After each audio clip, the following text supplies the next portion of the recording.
Yang dicari Donald Bebek itu apa? Sampai jam 12 malam masuk ke kamar tidur Maduro, presiden Venezuela, yang lagi sedang tidur di samping istrinya dicomot oleh Donald. Sebenarnya Amerika cuman mencari satu, nyari minyak. Karena Amerika memang adidaya, betul. Amerika memang kaya, betul. Tapi Amerika nggak punya minyak, maka dia mesti ngambil Venezuela. Tapi minyak Venezuela ini juga nggak aman, maka dia perlu minyak yang aset paling besar di dunia. Di mana itu? Iran. Itu enaknya ceramah di Unsri ini, nyambung. Bagaimana saya bilang Iran?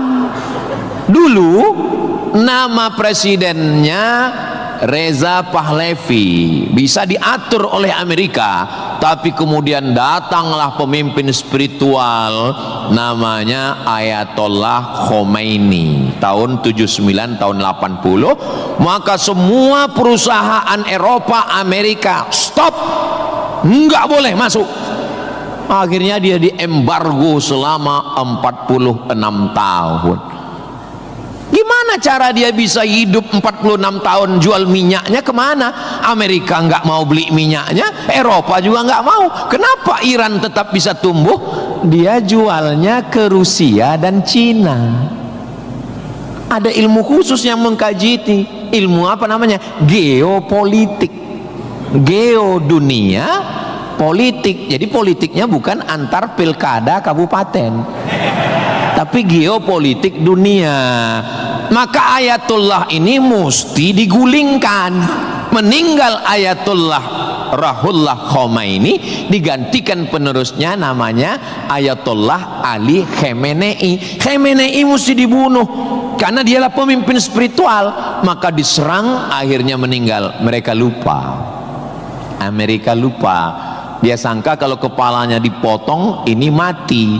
Mereka lupa bahwa Iran pernah berperang 8 tahun dengan Irak.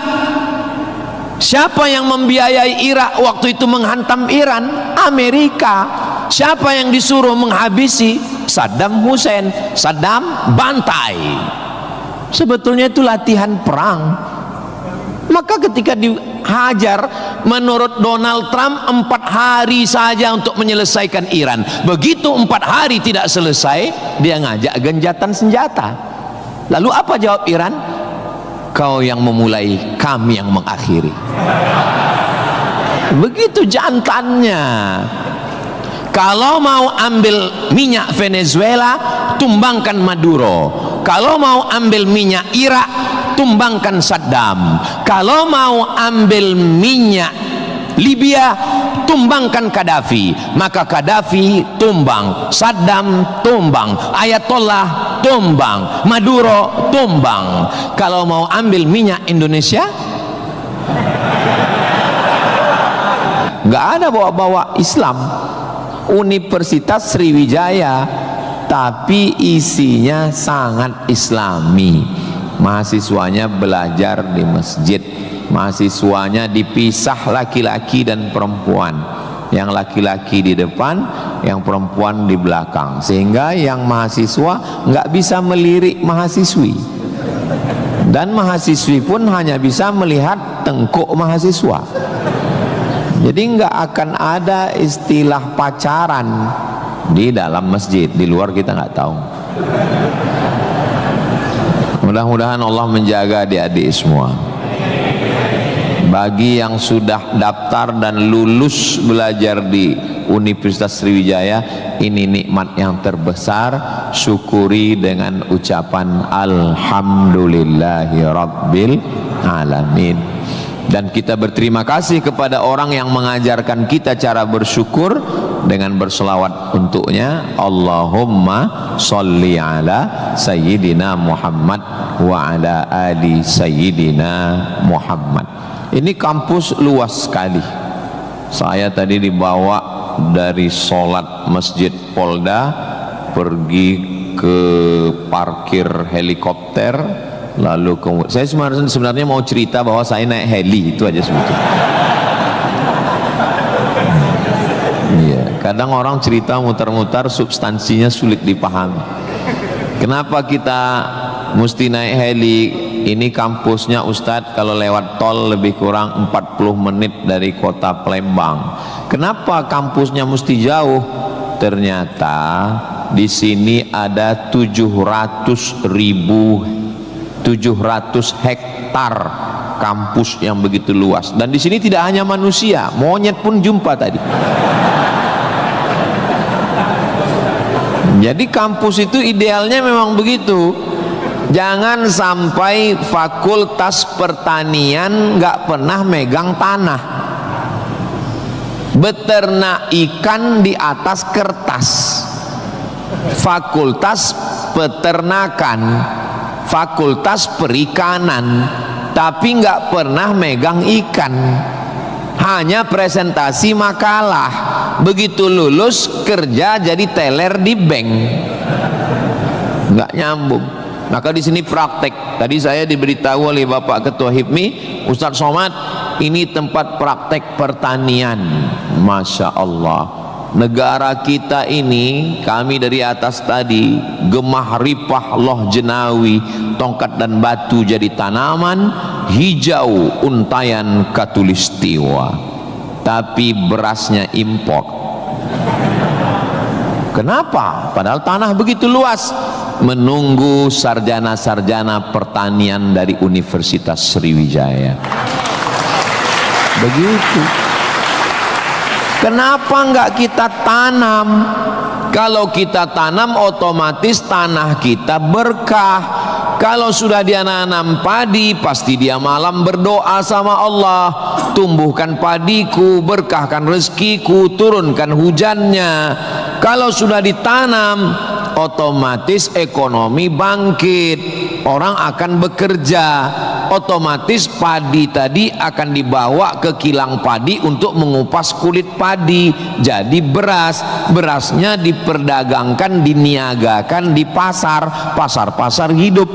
Tapi tidak semua orang mau. Kenapa? Karena dengan import ada fee, ada uang masuk, ada kejahatan, membunuh petani, membunuh pedagang, akhirnya orang dininabobokan. Jadi solusinya apa?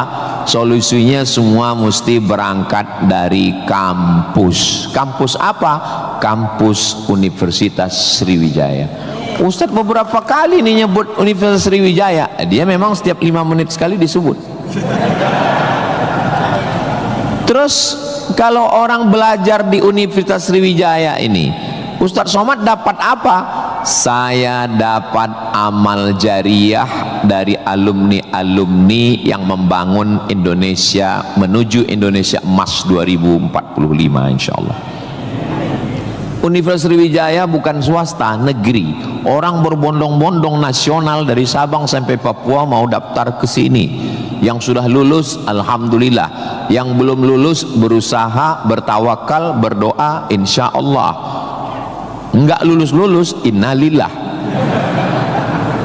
Sudah lulus, belajar, banggakan orang tua. Enggak usah dulu matanya jelalatan, lirik sana lirik sini, nembak cewek enggak diterima, cinta ditolak, kapak bertindak.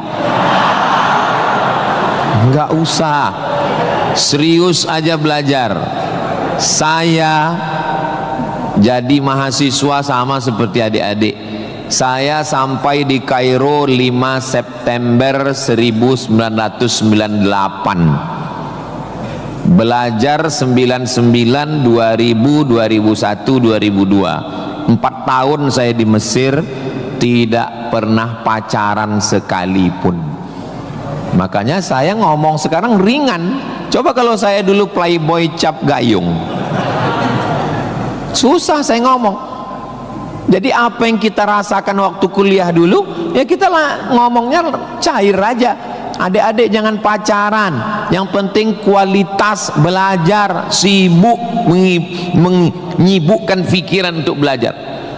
Terus Ustadz dulu nggak pacaran itu gimana ceritanya? mahasiswa Indonesia 2.400, yang laki-laki 2.100, yang perempuan 300. Saya termasuk yang tereliminasi, kalah dalam persaingan. Tapi kalau kita kalah dari satu sisi, jangan kalah dari sisi yang lain. Saya alhamdulillah untuk masalah pacaran mungkin saya kalah. Saya bukan petualang, saya kurang suka adventure. Tapi dalam masalah belajar saya serius. Di Al-Azhar tidak pakai sistem SKS, dia pakai sistem paket. 1 tahun ada 14 mata kuliah, tambah 2 juz hafalan Quran, dan dibagi 2 termen, 7 termen awal, 7 termen 2. 14 mata kuliah, kalau nggak lulus 3, ulang setahun. 3 mata kuliah itu hanya diulang dalam setahun, habis umur. Maka saya berusaha belajar pagi, petang, siang, malam, tetap tidur dan makan. Dan akhirnya saya selesai S1, masuk bulan September. Saya selesai S1 bulan Juli. Saya selesaikan S1 saya 3 tahun 10 bulan. Selesai 3 tahun 10 bulan. Belajarnya bahasa Arab, diktatnya bahasa Arab, dosennya orang Arab. Maka saya kalau ketemu sama mahasiswa, saya tanya, semester berapa? 4 Pak Ustadz. Tapi mukanya kok tua kali. 14 Pak Ustadz. Kok bisa kamu sampai semester 14? Dosennya orang Indonesia, diktatnya bahasa Indonesia, referensinya Indonesia, campur Inggris dikit, makalah bisa campur AI. Kenapa kuliah bisa begitu lama? Apa kuncinya Ustadz, kenapa kuliah bisa cepat? Kuncinya simple aja. Saya kan belajar dulu dapat beasiswa dari Al-Azhar. Al-Azhar itu kalau tidak naik tingkat setahun, beasiswanya potong 50%. Kalau nggak naik 2 tahun, putus. Kalau 3 tahun nggak naik, DO. Kalau sudah DO, tidak dikasih tiket pulang. Siap-siap membuat rakit dari Sungai Nil ke Sungai Siak. Jadi yang membuat saya serius belajar itu adalah karena takut nggak makan dan takut nggak dapat tiket pulang. Jadi saya juga terlalu muluk-muluk. Saya nggak berani juga menasihati adik-adik. Saya belajar serius karena takut kepada Allah. Dulu kita nggak begitu. Ya itu. Makanya kalau ada mahasiswa, Ustaz Somad, ya, tolong saya kasih tips biar supaya serius belajar dan nggak pacaran. Saya bilang, cewek itu mau sama kau karena kau berduit. Kalau kau nggak berduit, nggak ada cewek mau. Kalau ada juga cewek mau, kau nggak berduit, dia tetap mau. 2 kemungkinan. Pertama, memang kau bertuah.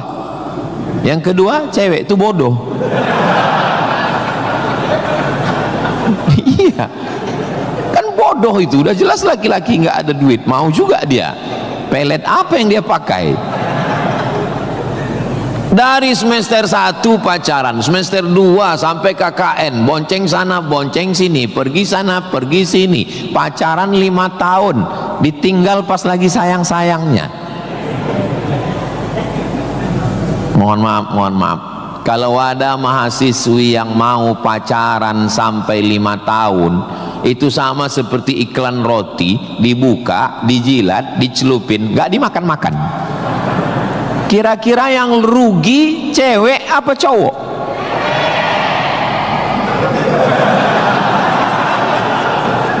Kalau sudah tahu rugi masih mau pacaran, berarti itu IQ-nya di bawah rata-rata itu.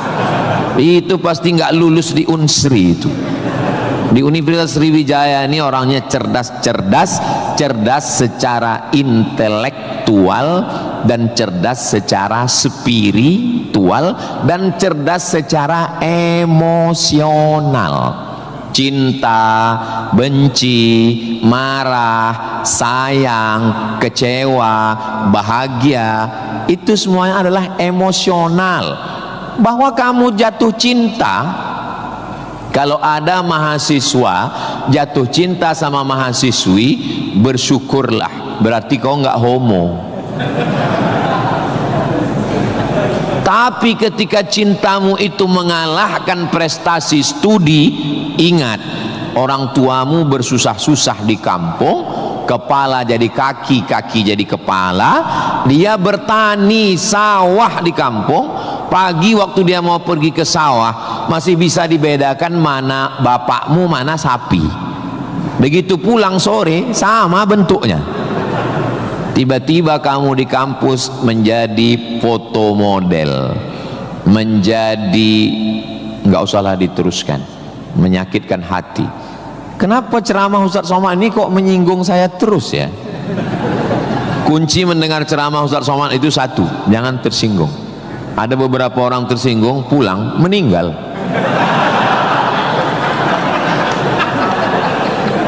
Saudaraku yang dimuliakan Allah, belajar ini seperti pakai kacamata kuda. Jadi waktu belajar dulu pakai kacamata kuda, jangan tengok kanan, jangan tengok kiri, fokus ke depan, tentukan arahmu, maka alam semesta akan membantu. Tentukan targetmu, mana last destination, stasiun terakhir yang mau ditarget mana. Setelah itu langkah kena kakimu, karena kau bertuhan, serahkan pada Allah. Bismillahi tawakkaltu ala Allah, la haula wala quwata illa billah. Ustadz dulu cita-citanya apa? Cita-cita saya selesai S1, habis itu saya S2, habis itu saya S3. Setelah saya doktor, saya mau jadi dosen, dan setelah nanti dapat duit, saya mau membahagiakan orang tua. Cita-cita saya nggak banyak. Nggak ada cita-cita saya dulu diundang memberikan kuliah umum ke Universitas Sriwijaya, naik helikopter, nggak ada sama sekali. Nggak terpikir di kepala saya, nggak ada terlintas. Cita-cita saya simple, singkat aja. Yang penting kuliah S1, S2, S3, habis itu doktor, jadi dosen, pulang ke kampung, ngajar, membahagiakan orang tua. Makanya waktu saya kuliah di Maroko, saya anak pertama, adik saya anak kedua. Kami cuma berdua adik beradik, saudara kandung laki-laki dua-duanya. Kata adik saya mau nikah. Saya tunggu kamu pulang selesai S2 di Maroko atau gimana? Saya bilang kau nikah aja duluan, karena aku nggak jelas tanggalnya nih kapan. Pulang pun aku belum tentu nikah. Aku masih banyak cita-citaku. Aku masih selesai S2, aku mau S3, aku mau jadi dosen, aku dapat uang, membahagiakan. Kau kalau mau nikah, nikahlah duluan, jangan terhalang karena aku. Alhamdulillah adik saya menikah duluan. Anaknya sekarang sudah gadis, anak perempuan pertama, dan sekarang sudah belajar di Al-Azhar Kairo Mesir. Jadi kita bagi-bagi, kau bahagiakan dengan ibu punya cucu, dan aku membahagiakan dengan kuliahku. Nah, jadi kalau kita mau kuliah, jangan juga kita halangi adik-adik kita yang mau nikah. Nah, jangan sampai kita mau S2, S3, S teler, S cendol, S doger, S bandung, sampai yang di bawah-bawah ini terhalang, terkendala. Nah, tapi insya Allah adik-adik semua sesuai dengan apa spesialisasi kita. Jangan belajar di tempat yang kita nggak minat, nggak suka, akhirnya kita menderita. Kita udah nggak suka bidang ini, tapi karena terpaksa akhirnya menderita, stres, depresi, mati. Apa yang suka? Ini Pak Ustadz, anak saya ini dari kecil memang saya lihat kemana-mana bawa martil Pak Ustadz. Masuk fakultas hukum, jadi hakim konstitusi. Insya Allah. Nggak lulus Pak Ustadz, jadi tukang. Mohon maaf Pak tukang, jangan tersinggung. Karena masjid ini selesai juga karena ada tukang. Anak saya ini kemana-mana bawa jarum suntik Pak Ustadz, fakultas kedokteran. Nggak lulus, pecandu narkoba. Nah, jadi kemana arah kita? Ustadz Somad dulu biasanya anak itu dari kecil sudah kelihatan itu bakatnya kemana. Saya tanya sama emak saya, aku mak dulu kecil kemana arahku? Kau dulu, kata emak saya, kalau kusuruh beli gula sama beli minyak ke warung, nggak pulang-pulang. Kenapa? Cerita sama orang di warung itu. Cerita. Kalau lagi keluar main, dulu itu kalau masuk kelas, jam istirahat itu dulu namanya keluar main. Bapak dulu gitu juga? Berarti udah tua. Anak sekarang nggak tahu, sebaya kita berarti, sama-sama 28 tahun. Masalah umur ini kan bukan masalah angka, tapi masalah rasa. Saya terus terang, kalau di tempat lain saya ceramah saya merasa tua, tapi di Unsri ini rasa semester 7 ini sekarang. Nah itu, maka saya memang minta itu kepada Ustadz Kemas Ali, tolong kalau saya datang ke Sumatera Selatan 5 unsur mesti tercapai. Saya ada ceramah di kantor, alhamdulillah tadi sudah di kantor polisi. Tolong bawa saya ceramah di tanah lapang, tablik akbar supaya semua masyarakat dapat. Yang ketiga, ceramah di masjid supaya ada pengajian yang betul-betul ngaji, biasanya subuh. Yang keempat adalah ceramah di spesialisasi, kadang ceramah di IDI, Ikatan Dokter Indonesia, ceramah di PERADI, Persatuan Advokat Indonesia, kemudian satu lagi di kampus. Kenapa saya minta kampus? Karena kampus ini masa depan. Kalau panti jompo itu masa lalu. Ustaz jangan disebut jompo, kami di sini ada juga yang tua. Saya tidak ada melihat orang tua di sini. Ini hanyalah anak-anak muda yang terjebak di tubuh yang tua. Nah, jadi sebetulnya masalah tua dan muda itu adalah masalah semangat dan perasaan. Kalau semangatnya muda, perasaannya muda, maka disebut dia dengan sumpah pemuda. Padahal yang bersumpah itu orang tua. Tapi karena dia semangat, memang luar biasa Masjid Nabawi Unsri ini. TV-nya 4 di kiri, 4 di kanan. Luar biasa katanya. Kadang kita ceramah di beberapa masjid itu kecil aja TV-nya. Ini sampai 4. Ini menunjukkan anggaran untuk kampus ini memang hebat. Itu luar biasa. Jadi kalau ada orang mengatakan bahwa Sumatera Selatan itu bawahnya itu banyak emas, memang datanglah ke Unsri, memang terbukti atapnya pun emas. Nggak salah itu Pak Ketua HIPMI, memang banyak emas yang perlu digali di Sumatera Selatan ini, dan Unsri sudah mewujudkannya di atas. Siapa yang bisa melakukan bukan eksploitasi, tapi menggali potensi yang ada di alam ini, nah itu adalah mahasiswa. Inna fi khalqis samawati, dalam penciptaan langit, wal ardi, penciptaan bumi, wakhtilafil laili wan nahari, perputaran siang dan malam, la ayat, itu semua adalah ayat-ayat. Apa yang kau tahu tentang ayat? Ayat kursi Pak Ustaz. Apa yang kau tahu tentang ayat? Ayat Al-Quran Pak Ustaz. Apa yang kau tahu tentang ayat? Ayat-ayat cinta Pak Ustaz. Ayat semesta. Inna fi khalqis samawati, penciptaan langit, dipikirkan dengan akal, muncul ayat, namanya ayat kauniyah, ayat semesta yang dikaji satu fakultas khusus, namanya fakultas astronomi, bukan astrologi. Yang perlu dipelajari itu astronomi, bukan astrologi. Kalau yang astrologi itu, Anda lahir bulan April, bintang Anda Taurus, jangan jatuh cinta dengan Pisces. Karena kalau ikan jatuh cinta dengan kambing, nanti tinggalnya di mana? Buang-buang waktu aja itu, nggak usah dikaji.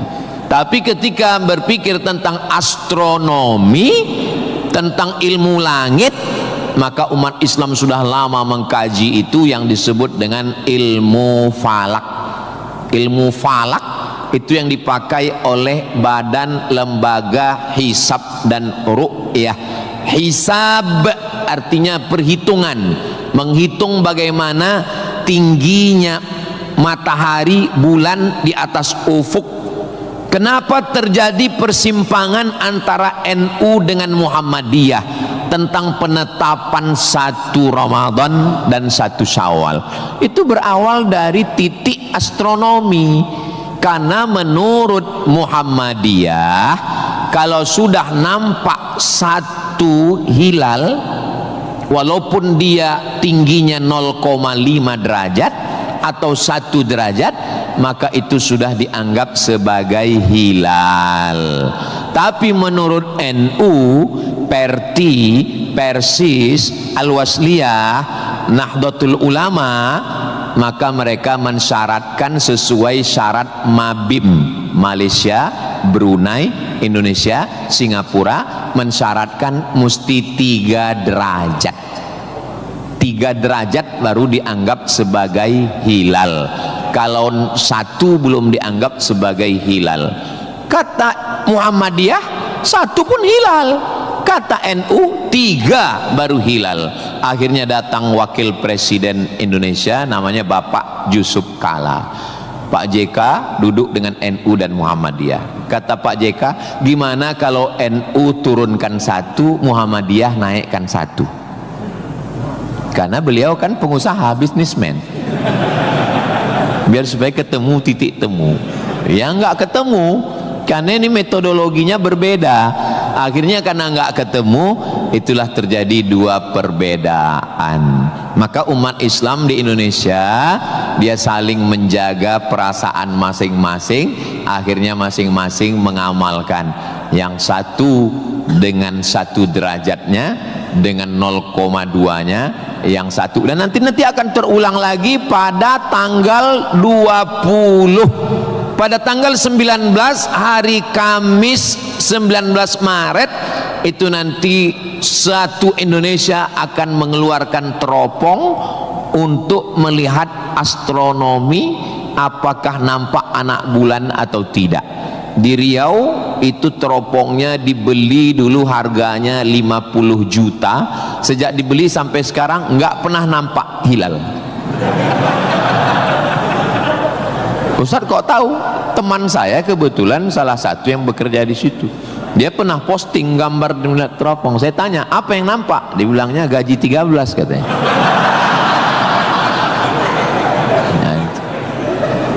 Nah, itu hanya bisa diselesaikan oleh astronomi. Ilmunya, orangnya astronom. Inna fi khalqis samawati wal ardi, bumi. Satu fakultas muncul, namanya fakultas geologi. Geo bumi, logi ilmu, geologi ilmu bumi. Ternyata di dalam bumi ini ada batu bara. Di dalam bumi Sumatera Selatan ini batu bara. Ustaz tahu dari mana? Tadi waktu kami naik heli tadi. Ini nyebut heli ini 20 menit sekali harus diulang. Waktu kami tadi naik, itu di Sungai Musi di bawah banyak sekali kapal-kapal membawa batu bara. Batu bara itu di dalam tanah. Tapi kalau di Sumatera Utara di atas tanah. Abdul Somad batu bara. Di dalamnya ada nikel, di dalamnya ada minyak, di dalamnya ada emas, di dalamnya ada fosfat, di dalam ada gas, banyak sekali. Sebetulnya yang dicari Donald Bebek itu apa? Sampai jam 12 malam masuk ke kamar tidur Maduro, presiden Venezuela, yang lagi sedang tidur di samping istrinya dicomot oleh Donald. Sebenarnya Amerika cuman mencari satu, nyari minyak. Karena Amerika memang adidaya, betul. Amerika memang kaya, betul. Tapi Amerika nggak punya minyak, maka dia mesti ngambil Venezuela. Tapi minyak Venezuela ini juga nggak aman, maka dia perlu minyak yang aset paling besar di dunia. Di mana itu? Iran. Itu enaknya ceramah di Unsri ini, nyambung. Bagaimana saya bilang Iran? Dulu nama presidennya Reza Pahlavi, bisa diatur oleh Amerika, tapi kemudian datanglah pemimpin spiritual namanya Ayatollah Khomeini tahun 79 tahun 80, maka semua perusahaan Eropa, Amerika stop, nggak boleh masuk. Akhirnya dia diembargo selama 46 tahun. Gimana cara dia bisa hidup 46 tahun? Jual minyaknya kemana? Amerika nggak mau beli minyaknya, Eropa juga nggak mau. Kenapa Iran tetap bisa tumbuh? Dia jualnya ke Rusia dan Cina. Ada ilmu khusus yang mengkaji ini. Ilmu apa namanya? Geopolitik. Geo dunia, politik. Jadi politiknya bukan antar pilkada kabupaten, tapi geopolitik dunia. Maka Ayatullah ini mesti digulingkan. Meninggal Ayatullah Ruhollah Khomeini, digantikan penerusnya namanya Ayatollah Ali Khamenei. Khamenei mesti dibunuh karena dialah pemimpin spiritual, maka diserang, akhirnya meninggal. Mereka lupa, Amerika lupa. Dia sangka kalau kepalanya dipotong ini mati. Mereka lupa bahwa Iran pernah berperang 8 tahun dengan Irak. Siapa yang membiayai Irak waktu itu menghantam Iran? Amerika. Siapa yang disuruh menghabisi? Saddam Hussein. Saddam bantai. Sebetulnya itu latihan perang. Maka ketika dihajar, menurut Donald Trump 4 hari saja untuk menyelesaikan Iran. Begitu 4 hari tidak selesai, dia ngajak genjatan senjata. Lalu apa jawab Iran? Kau yang memulai, kami yang mengakhiri. Begitu jantannya. Kalau mau ambil minyak Venezuela, tumbangkan Maduro. Kalau mau ambil minyak Irak, tumbangkan Saddam. Kalau mau ambil minyak Libya, tumbangkan Gaddafi. Maka Gaddafi tumbang, Saddam tumbang, Ayatollah tumbang, Maduro tumbang. Kalau mau ambil minyak Indonesia, subhanallah, sangat luar biasa kajian yang sudah disampaikan oleh guru kita Al-Ustaz Abdul Somad. Sahabat beriman yang dimuliakan Allah, tetaplah di channel ini karena kajian ini belum selesai dan masih banyak lagi hal-hal menarik yang akan disampaikan beliau. Tetaplah di channel ini dan mari kita lanjutkan kembali. Selamat mendengarkan.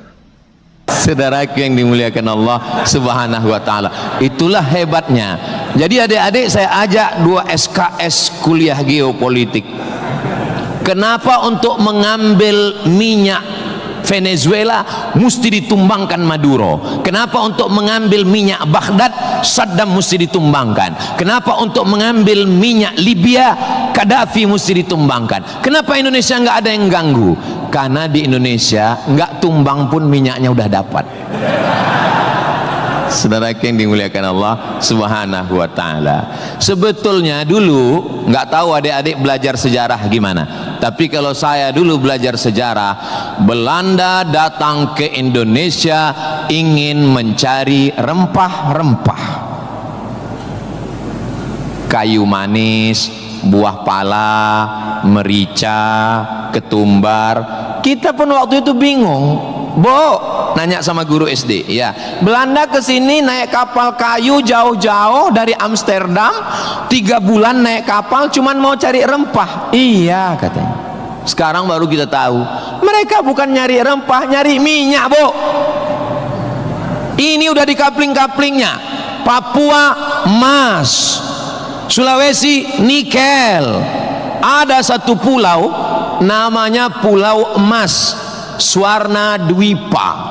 Swarna Dwipa artinya pulau emas, nama lain dari Sumatera. Dulu ketika Portugis, ada satu negara namanya Portugal. orangnya namanya Portugis. Portugis dengan Portugal itu sama, cuman beda nama negaranya Portugal, orangnya Portugis. Portugal itu bukan persatuan orang tua gatal. Mereka inilah yang datang untuk mengambil cengkeh ke Tidore dan Ternate, Sumatera, Kalimantan, Sulawesi. Antara Sulawesi dan Papua ada kerajaan kecil Tidore dan Ternate. Tanaman yang mereka cari adalah cengkeh, karena cengkeh hanya tumbuh di Tidore dan Ternate. Ketika mereka ambil bibit cengkeh mau ditanam di Eropa, musim dingin mati. Indonesia ini potensinya luar biasa. Tidak ada negara miskin, yang ada adalah negara salah kelola. Ustaz sedang bicara Indonesia? Tidak, negara kita kaya. Saya bicara tentang Konoha. Maka saya tidak pernah pesimis, saya selalu optimis. Makanya walaupun ini bulan puasa, lapar, tapi suara saya menggelegar kan? Karena saya di kampus Unsri, maka saya semangat.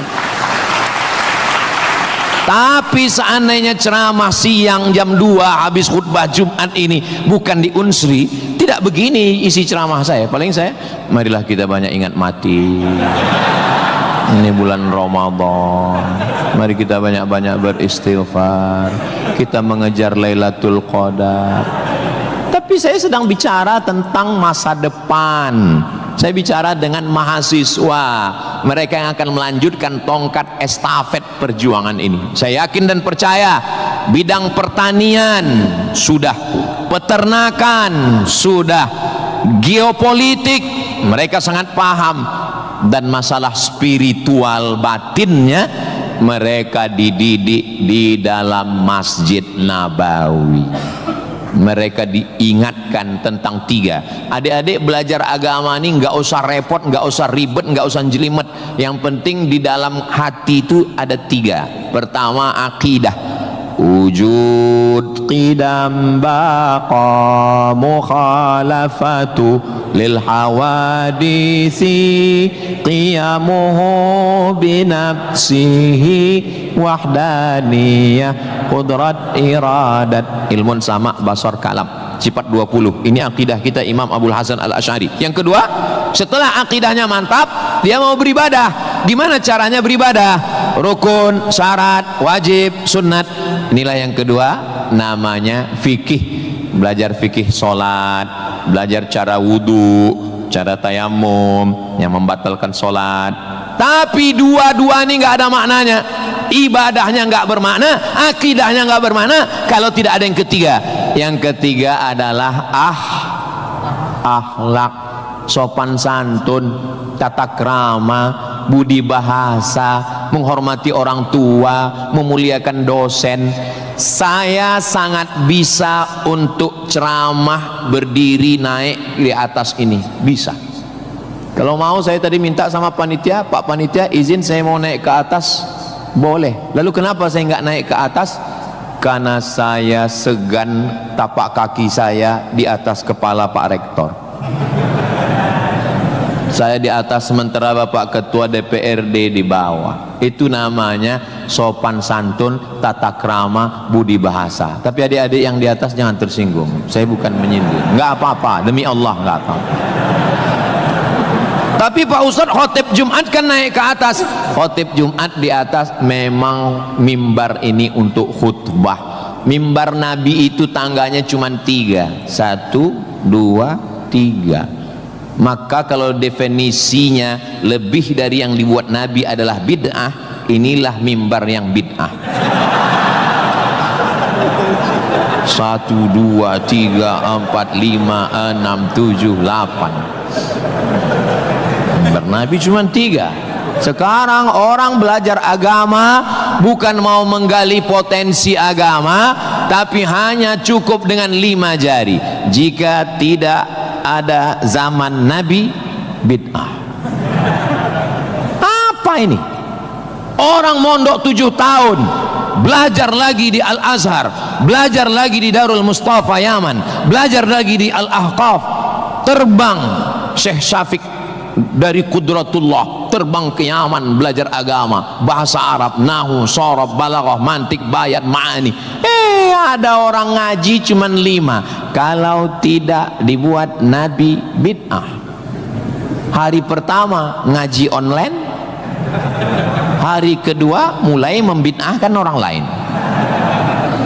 Ini pemiskinan ilmu, dan orang-orang beginilah yang mau diadu domba. Jangan mau diadu domba, karena kita bukan domba. Maka siapa yang mau diadu domba nanti disembelih waktu Idul. Saudaraku yang dimuliakan Allah Subhanahu wa taala. Jadi belajar agama itu penting. Kalau di universitas agama Islam memang dia ada pelajaran yang begitu banyak, tapi di universitas umum mereka belajar 2 SKS, 16 tatap muka, potong mid semester, potong pertemuan pertama, potong libur banjir, asap dan mati lampu. Hanya tinggal 5 pertemuan. Apa yang bisa diambil dari situ? Tapi saya optimis di Palembang, di Sumatera Selatan, orang tidak hanya ngaji di kampus tapi juga ngaji di masjid. Bulan Ramadan ini pengajian penuh, kultum subuh, kultum duha, kultum zuhur, kultum asar, kultum menjelang berbuka, kultum habis isya menjelang tarawih, tambah malam 10 terakhir kultum iktikaf. Maka ada namanya madrasah Ramadan. Kira-kira selesai Ramadan ini apa yang bertambah?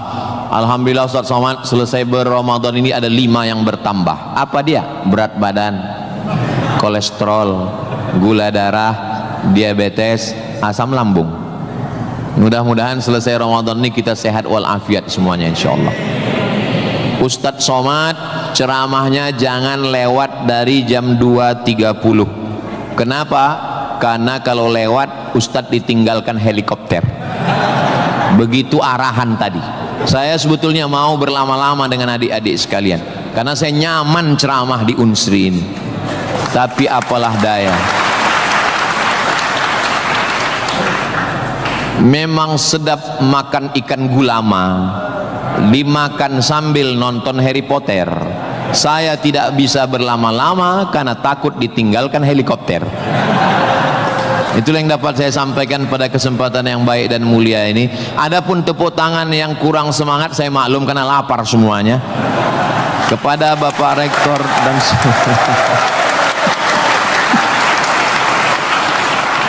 maukah Bapak Ibu memaafkan kesilapan dan kekhilafan saya? Di akhir majelis saya tutup dengan satu pantun penutup. Menangkap puyuh di Bukit Selasih. Thank you dan terima kasih. Assalamualaikum warahmatullahi wabarakatuh. Tadi dipesankan Ustaz langsung baca doa, Allahumma ja'al hadhil jami'ata jami'atan mubarakatan fiha. Ya Allah, jadikanlah Universitas Sriwijaya universitas yang penuh dengan keberkahan. Allahumma jazi asatidatina, berikanlah balasan terbaik kepada Bapak Rektor, Wakil Rektor, Dekan, Wakil Dekan, Ketua Jurusan, dosen-dosen kami ya Allah. Sahih ajsadahum, sehatkan badannya, qawi imanahum, kuatkan imannya, wajzi hasanatihim, berikan balasan terbaik untuk guru-guru kami ya Allah. Allahumma hafaz abna'ana wa banatina, adik-adik mahasiswa mahasiswi kami, jaga hati badan mereka dari fitnah akhir zaman ini ya Allah. Allahumma ja'al hadzal balada baladan amina, jadikanlah Sumatera Selatan Indonesia baldatun thayyibatun wa rabbun ghafur. Allahumma dafa'anal ghala wal waba wal fahsya wal riba waz zina, selamatkan dari malapetaka, bencana riba, zina, narkoba, perbuatan keji dan mungkar. Allahumma ansur ikhwanana al mujahidin al mustad'afina fi Palestin, tolong saudara kami yang sedang teraniaya di Palestina ya Allah. Rabbana taqabbal minna, terimalah salat kami, puasa kami, qiyamul lail kami, kami, tahajud kami, zikir kami, khataman Quran kami. Wa tammim taqsirana, sempurnakan segala kekurangan kami. Waqtim bis salihati a'malana, tutup umur kami dengan husnul khatimah. Kama jama'tana fi hadzal majlisil mubarak, sebagaimana engkau kumpulkan kami di majlis ilmu, di tempat terbaik, di waktu yang baik, dengan ibadah yang baik. Kumpulkan kami nanti di surga bersama Nabi Muhammad sallallahu alaihi wasallam. Rabbana atina fid dunya hasanah wa fil akhirati hasanah wa qina adzabannar. Wa sallallahu ala sayyidina Muhammad wa ala alihi wa sahbihi wasallam, walhamdulillahi rabbil alamin. Taqabbalallahu minkum minna wa minkum taqabbal ya karim. Alhamdulillah, demikianlah kajian penuh ilmu, hikmah dan manfaat yang sudah disampaikan oleh guru kita Al-Ustaz Abdul Somad. Tentunya ini sangat bermanfaat sekali untuk menambah ilmu pengetahuan kita. Sahabat beriman yang dimuliakan Allah, terima kasih sudah menyimak kajian ini sampai selesai. Doa dan harapan saya semoga sahabat semua selalu diberikan kesehatan, dimudahkan segala urusannya dan dilancarkan rezekinya. Amin ya rabbal alamin. Demikian yang dapat saya bagikan. Kurang lebihnya mohon maaf. Sampai bertemu lagi di kajian-kajian berikutnya. Wabillahi taufiq wal hidayah wa ridha wal inayah. Wassalamualaikum warahmatullahi wabarakatuh. Setelah kita mendengarkan bersama kajian penuh ilmu dan manfaat yang disampaikan oleh guru kita Al-Ustaz Abdul Somad, sekarang mari kita lanjutkan aktivitas kita masing-masing. Semoga apa yang sudah disampaikan oleh beliau menjadi ilmu yang bermanfaat dalam kehidupan kita sehari-hari. Selamat beraktivitas buat sahabat semua, sukses selalu, sampai bertemu lagi di kajian berikutnya. Wassalamualaikum warahmatullahi wabarakatuh.